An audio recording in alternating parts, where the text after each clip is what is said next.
नमस्कार, मी सहाय्यक प्राध्यापक विष्णू अडसरे, मानसशास्त्र विभाग प्रमुख, अण्णासाहेब आवटे कॉलेज मंचर पुणे। या पाठीमागच्या 3 व्हिडिओमध्ये आपण मानसशास्त्र म्हणजे काय, मानसशास्त्राचं स्वरूप, मानसशास्त्राची कार्य आणि मानसशास्त्राचा इतिहास या विषयावर चर्चा केली। आणि या 4थ्या व्हिडिओमध्ये आपण मानसशास्त्र म्हणजेच औद्योगिक आणि संघटनात्मक मानसशास्त्राचा वर्तमान काळ या विषयावरती आज आपण चर्चा करणार आहोत। प्रामुख्याने जर कोणत्याही विषयाचा अभ्यास करायचा असेल तर आपल्याला मानसशास्त्राचा भूतकाळ, मानसशास्त्राचा वर्तमान काळ आणि मानसशास्त्राचा भविष्यकाळ अभ्यासणं गरजेचं आहे। आणि म्हणूनच आज आपण या व्हिडिओमध्ये मानसशास्त्राचा वर्तमान काळ म्हणजेच औद्योगिक आणि संघटनात्मक मानसशास्त्राचा वर्तमान काळ अभ्यासणार आहोत। आणि म्हणूनच या वर्तमान काळामध्ये प्रामुख्याने औद्योगिक व संघटनात्मक मानसशास्त्रातील उच्च व्यावसायिक कार्य या संदर्भात आपण चर्चा करणार आहोत। त्यामध्ये प्रामुख्याने औद्योगिक आणि संघटनात्मक मानसशास्त्राच्या वर्तमान काळामध्ये प्रमुख 4 व्यावसायिक कार्य केली जातात। त्यामध्ये पहिलं जे कार्य आहे ते शैक्षणिक संस्था, म्हणजेच ज्यावेळेस औद्योगिक आणि संघटनात्मक मानसशास्त्रज्ञ ज्यावेळेस कार्य करत असतात त्यावेळेस शैक्षणिक संस्थेमध्ये त्यांचं प्रमुख कार्य चालतं। म्हणजेच शैक्षणिक संस्थेमध्ये ज्यावेळेस ते कार्य करतात त्यावेळेस ते प्रामुख्याने संशोधन संस्थेमध्ये किंवा संशोधनाभिमुख संस्थेमध्ये किंवा विद्यापीठात ज्यावेळेस ते कार्य करतात प्रामुख्याने त्यावेळेस व्यापारी शाळांमधून ते कार्यरत असतात।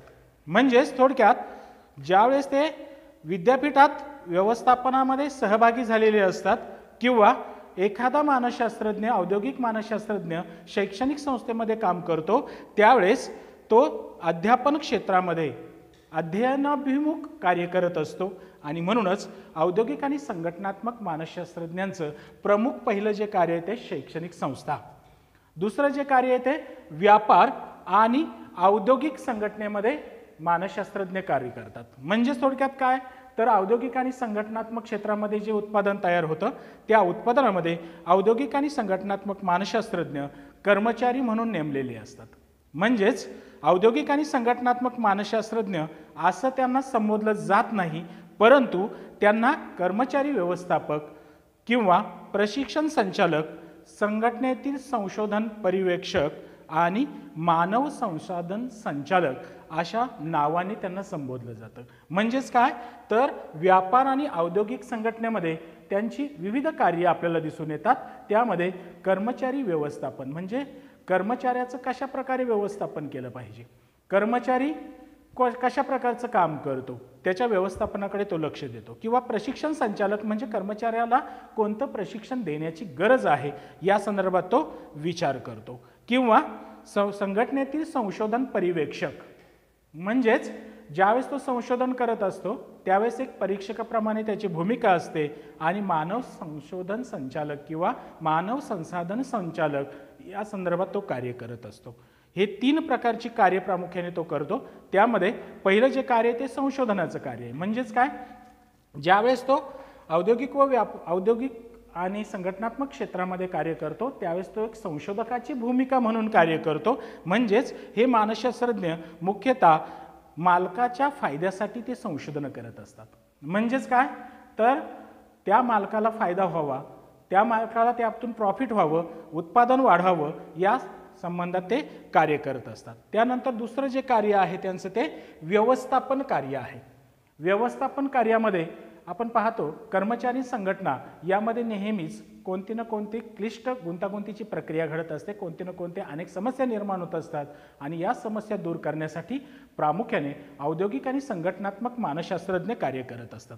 म्हणजेच व्यवस्थापन करताना औद्योगिक आणि संघटनात्मक मानसशास्त्रज्ञ हे विविध ठिकाणी कार्य करत असतात। त्या ठिकाणी मानव संसाधनाच्या ज्या समस्या आहेत म्हणजे कर्मचाऱ्याच्या ज्या समस्या आहेत त्या समस्यांमधून बाहेर पडण्यासाठी अनेक उपाययोजना सुचवण्याची कार्य ते करत असतात। थोडक्यात अंतर्निरसन करण्याचं कार्य औद्योगिक आणि संघटनात्मक मानसशास्त्रज्ञ करतात।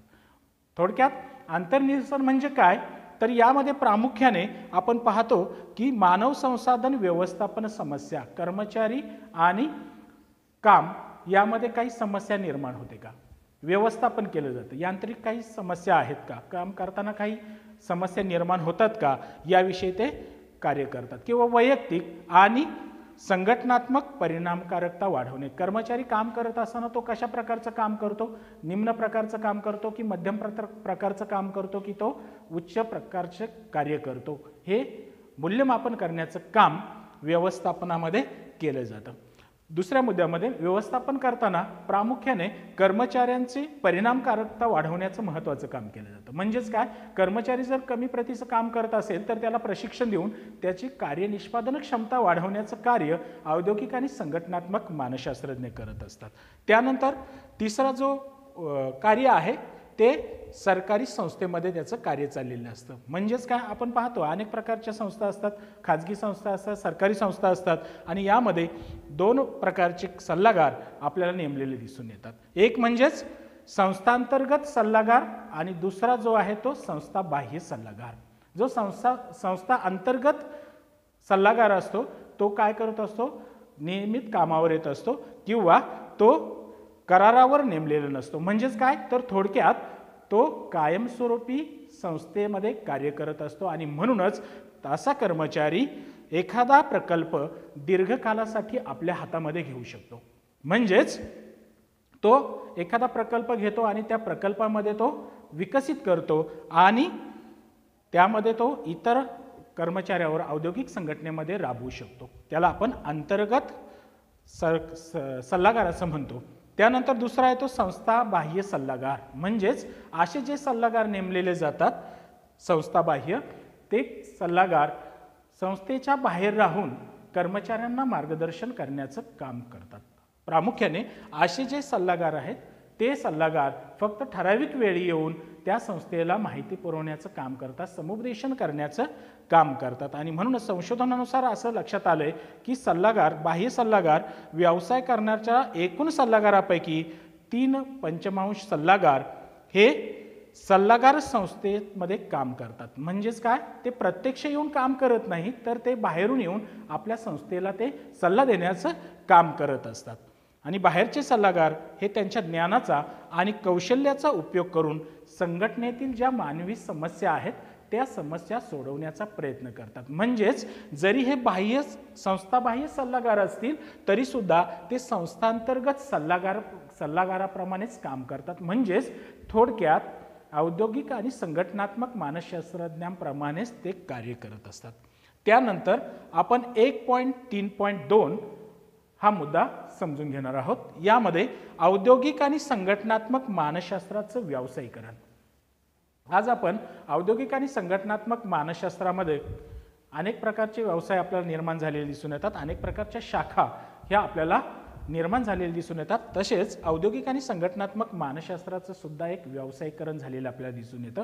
यामध्ये प्रामुख्याने औद्योगिक आणि संघटनात्मक मानसशास्त्राचं कार्य कोणतंही असो त्यांना औद्योगिक विकासासाठीच काम करावं लागतं. म्हणजेच औद्योगिक संघटनेसाठीच काम करावं लागतं, मानवी संसाधनासाठीच काम करावं लागतं किंवा त्यांच्या ज्या समस्या आहेत त्यांचे जे काही आपल्याला परिणामकारकता वाढवायची या परिणामकारकतेसाठीच हे कार्य करावं लागतं. आणि म्हणूनच औद्योगिक आणि संघटनात्मक मानसशास्त्राचं व्यावसायीकरण आपल्याला समजून घ्यायचं आहे. म्हणून ज्यावेळेस व्यावसायिक म्हणून जीवनभर अध्ययनाची बांधिलकी असे व्यावसायिक मानसशास्त्रज्ञ करत असतात. म्हणजेच थोडक्यात अमेरिकन मानसशास्त्र मंडळ किंवा संस्था APA, अमेरिकन सायकोलॉजिकल असोसिएशन, म्हणजेच मानसशास्त्रीय अमेरिकन मानसशास्त्रीय मंडळाने अनेक व्यावसायीकरण आपल्याला झालेलं दिसून येतं. त्यामध्ये APAचा 14वा विभाग यामध्ये निर्माण झालेलं दिसून येतं. जसे APA आहे, APS आहे, म्हणजेच अमेरिकन मानसशास्त्रीय सोसायटी APA, किंवा APAच्या 14व्या विभागामध्ये म्हणजेच society for industrial and organisation psychology म्हणजेच SIOP, अकॅडमिक फॉर मॅनेजमेंट या संस्थांतर्गत कार्यामध्ये असे मानसशास्त्रज्ञ सहभागी होत असतात. आणि म्हणूनच असे मानसशास्त्रज्ञ ज्यावेळेस कार्य करतात त्यावेळेस ते अनेक प्रकारचे सदस्यांना अनेक आधुनिक माहिती पुरवण्याचं काम करतात. म्हणजेच काय, मानसशास्त्रज्ञ संशोधन पत्रिका आणि इतर प्रसिद्ध झालेले जे साहित्य आहे ते इतर व्यावसायिकांना पुरवण्याचं काम औद्योगिक आणि संघटनात्मक मानसशास्त्रज्ञ करत असतात. थोडक्यात व्यवसाय करणाऱ्या व्यक्ती करत असतात. म्हणजेच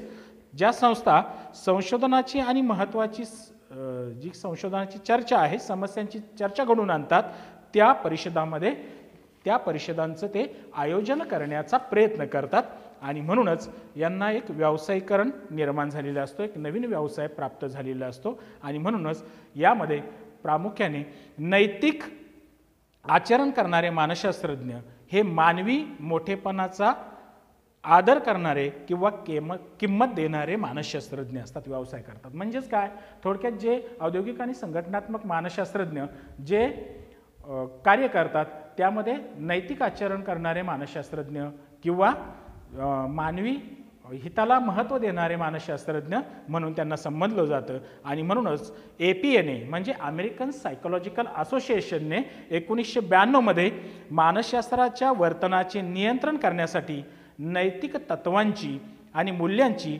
एक नियमावली प्रसिद्ध केलेली, की एखादा औद्योगिक आणि संघटनात्मक मानसशास्त्रज्ञ ज्यावेळेस कार्य करतो त्यावेळेस त्याचं कार्य कसं असलं पाहिजे किंवा त्याने कशा स्वरूपाचं कार्य केलं पाहिजे याविषयी अमेरिकन सायकोलॉजिकल असोसिएशन किंवा अमेरिकेतील मानसशास्त्र मंडळाने किंवा सोसायटीने अशी एक प्रश्नावली नियमावली प्रसिद्ध केली की त्या नियमावलीच्या माध्यमातून तो मानसशास्त्रज्ञ व्यवसाय करताना योग्य आहे किंवा अयोग्य आहे या संदर्भात त्याने मत या ठिकाणी मांडलेली आपल्याला दिसून येतात. त्यामध्ये पहिले ती तत्व आपण जाणून घेणार आहे. मानसशास्त्रज्ञ हा सक्षम आणि जबाबदारी घेणारा असला पाहिजे. म्हणजेच काय, सक्षम म्हणजेच काय, त्याने अनेक गोष्टी किंवा अनेक पात्रता आपल्यामध्ये निर्माण केलेल्या असल्या पाहिजे किंवा तो जबाबदारी घेणारा असला पाहिजे. ज्याला काउन्सिलिंग करणार आहे, समुपदेशन करणार आहे, त्याची तो जबाबदारी घेणारा असावा. दुसरं तत्व त्यांनी सांगितलंय, वैयक्तिक पातळीवर नीतिवान आणि संवेदनशील असावा. म्हणजेच काय, ज्यावेळेस तो एखाद्या व्यक्तीला समुपदेशन करतो, एखाद्या समस्येची वाट दाखवतो, त्यावेळेस त्याच्या नीतितत्वाला धरून त्यांनी वागलं पाहिजे किंवा संवेदनशील असलं पाहिजे. एखादी व्यक्ती त्याला समस्या सांगते त्यावेळेस त्याने अतिशय संवेदनशीलपणे ती समस्या समजून घेतली पाहिजे. तिसरं तत्व आपण अभ्यासणार आहोत ते आदर करणारा असा औद्योगिक आणि संघटनात्मक मानसशास्त्रज्ञ असला पाहिजे. म्हणजे जी व्यक्ती त्याच्याकडे येते किंवा ज्या व्यक्तीला तो सल्ला देतो त्या व्यक्तीचा त्याने आदर केला पाहिजे असं त्यांनी म्हटलं आहे. आणि पुढचं जे तत्व आहे चौथं ते तो प्रामाणिक असला पाहिजे. म्हणजेच काय, औद्योगिक आणि संघटनात्मक क्षेत्रात काम करणारा जो व्यावसायिक आहे किंवा व्यवसायीकरण करणारा व्यक्ती आहे तो अतिशय प्रामाणिक असला पाहिजे. आपल्या पेशाशी त्याने प्रामाणिकपणे जबाबदारी घेतली पाहिजे. त्यानंतर पाचवे तत्व त्याने सांगितलं, इतरांच्या खाजगी माहितीचा अधिकाराला मान्य करणारा असा औद्योगिक आणि संघटनात्मक मानसशास्त्रज्ञ असला पाहिजे.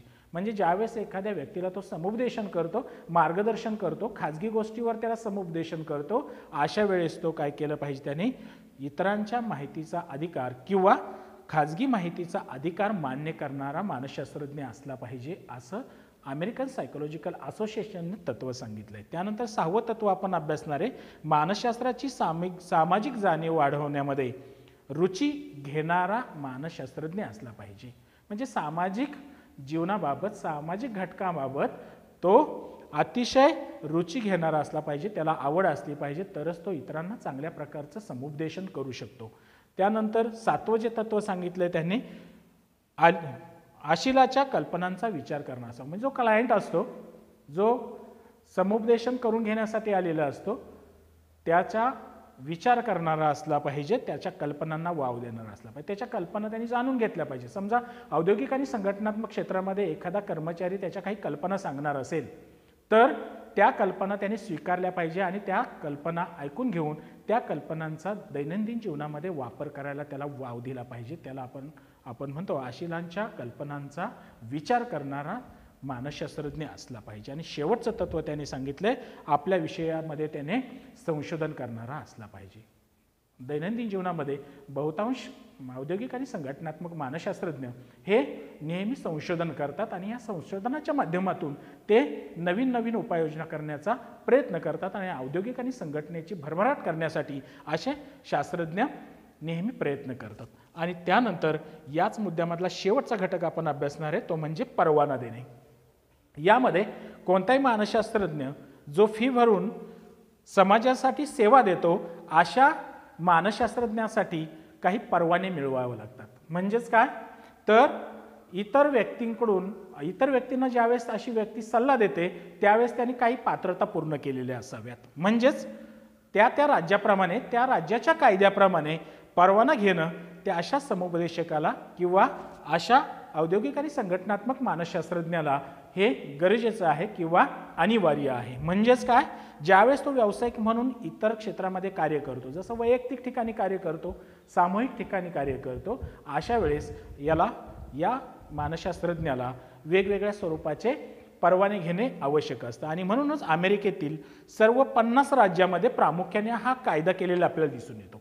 म्हणजेच काय तर कोणत्याही एखाद्या मानसशास्त्रज्ञाला समुपदेशन करण्यासाठी, समस्या सोडवण्यासाठी किंवा एखादा व्यवसाय करण्यासाठी त्याला आपल्या अंगी काहीतरी पात्रता निर्माण करायची असते. त्यामध्ये त्यांनी सांगितलंय की जर सल्लागार असेल शैक्षणिकदृष्ट्या तो पात्र नसूनही तो इतरांना सल्ले देतो. आजही आपण भारतामध्ये अनेक गोष्टी अशा पाहतो की अनेक लोक पात्र नाहीत परंतु अनेक व्यवसाय करतात, इतरांना सल्ले देतात. त्यांनी कोणतेही ट्रेनिंग घेतलेलं नसतं, त्यांनी कोणतीही पात्रता आत्मसात केलेली नसते, तरीसुद्धा ते सल्ले देतात. आणि त्यामुळे अनेक प्रकारचं नुकसान होण्याची दाट शक्यता असते, अनेक प्रकारचे समस्या उद्भवण्याची दाट शक्यता असतात, अनेक प्रकारच्या कोर्ट केसेस चालण्याची दाट शक्यता असते. आणि म्हणूनच त्यांच्यापासून समाजाचं रक्षण व्हावं या दृष्टीने त्यांनी काही पात्रता अंगीकारल्या पाहिजेत. म्हणजेच काय ज्यावेळेस तो सामूहिक पद्धतीने कार्य करतो त्यावेळेस त्याला या गोष्टींची गरज लागत नाही, परंतु ज्यावेळेस तो वैयक्तिक पद्धतीने एखाद्या व्यक्तीला काउन्सिलिंग करतो किंवा संरक्षण त्याला मिळण्यासाठी तो कार्य करतो त्यावेळेस अशा व्यक्तीच्या मते नैतिक तत्व असणं आवश्यक आहे किंवा त्या व्यक्तीने घेतलेलं ट्रेनिंग असेल, त्या व्यक्तीने घेतलेल्या पात्रता असेल ही खूप महत्त्वाची असते आणि त्या राज्याच्या त्या देशाच्या दृष्टिकोनातून ती खूप महत्त्वाची असते. आणि म्हणूनच अशा औद्योगिक आणि संघटनात्मक मानसशास्त्रज्ञाच्या अंगी कोणत्या पात्रता असाव्यात हे अमेरिकन सायकोलॉजिकल असोसिएशनने ठरवून दिलेलं आहे. आणि म्हणूनच यामध्ये अशा व्यक्तीने म्हणजेच परवानाधारक अर्ज करणारी जी व्यक्ती आहे ही व्यक्तीने PhD पदवी संपादन केली असावी किंवा PhD धारण केलेली असावी किंवा त्याने 1 किंवा 2 वर्षाचा अनुभव इतर क्षेत्रामध्ये घेतलेला असावा असं अमेरिकन सायकोलॉजिकल असोसिएशनने सांगितलेलं आहे. त्याचबरोबर त्या व्यक्तीने लेखी परीक्षा सुद्धा पास होणं हे अत्यंत महत्त्वाचं आहे. म्हणजेच काय त्या व्यक्तीने काही लेखी परीक्षा दिलेल्या असाव्यात, त्या व्यक्तीने PhD धारण केलेली असावी, त्या व्यक्तीने अशा क्षेत्रामध्ये 1 किंवा 2 वर्षाचा अनुभव घेतलेला असावा असं APA किंवा अमेरिकन सायकोलॉजिकल असोसिएशन यांनी असं सांगितलेलं आहे. म्हणजेच का तर आपण पाहतो की औद्योगिक आणि संघटनात्मक मानसशास्त्रामध्ये वेगवेगळ्या पद्धतीने समुपदेशन केलं जातं, वेगवेगळ्या पद्धतीने मार्गदर्शन केलं जातं. आणि म्हणून हे मार्गदर्शन करताना काही वेळेस एका व्यक्तीला मार्गदर्शन करावं लागतं. म्हणजेच समूहाने मार्गदर्शन न करता काही वेळेस त्याला एका व्यक्तीला मार्गदर्शन केल्यामुळे त्याच्या नैतिक तत्वांचं आचरण करणं या ठिकाणी खूप महत्त्वाची बाब आहे. आणि म्हणून औद्योगिक आणि संघटनात्मक मानसशास्त्रांना ज्यावेळेस परवाना दिला जातो त्यावेळेस त्याच्या पात्रता लक्षात घेतल्या जातात. म्हणजेच त्याचं शिक्षण काय झालं, त्याने एक लेखी परीक्षा दिलेली आहे का, त्यानंतर त्याने PhD धारण केलेली आहे का, आणि शेवटी त्या व्यक्तीने एखाद्या संस्थेमध्ये 2 किंवा 3 वर्षांचा अनुभव घेतलेला आहे का, हे सगळं पाहिलं जातं. तरच अशा व्यक्तीला औद्योगिक आणि संघटनात्मक मानसशास्त्राचा व्यवसाय करण्यासाठी परवानगी दिली जाते, परवाने दिले जातात. अशा प्रकारे आज आपण या व्याख्यानामध्ये प्रामुख्याने औद्योगिक आणि संघटनात्मक मानसशास्त्राचा वर्तमान काळ म्हणजे काय किंवा उच्च व्यावसायिक कार्य काय, औद्योगिक आणि संघटनात्मक मानसशास्त्राची व्यावसायिक कार्य कोणती, प्रमुख 4 कार्य आहेत: शैक्षणिक संस्था, व्यापार आणि औद्योगिक संघटना, सरकारी संस्था, बाह्य सल्लागार संस्था. त्यानंतर व्यापार आणि औद्योगिक संघटनेची प्रमुख 3 कार्य: संशोधन, व्यवस्थापन आणि सरकारी संस्था. सरकारी संस्थेअंतर्गत, संस्थांतर्गत आणि बाह्य संस्थांतर्गत. आणि शेवटचा मुद्दा 1.3.2 औद्योगिक आणि संघटनात्मक मानसशास्त्राचं व्यावसायीकरण आणि या व्यवसायासाठी लागणारे परवाने या विषयावर चर्चा केली. आणि यापुढील व्हिडिओमध्ये आपण औद्योगिक आणि संघटनात्मक मानसशास्त्राचं भविष्यकाळ याविषयी चर्चा करणार आहोत आणि औद्योगिक आणि संघटनात्मक मानसशास्त्राचं उपयोजन या दोन घटकावर चर्चा करणार आहोत.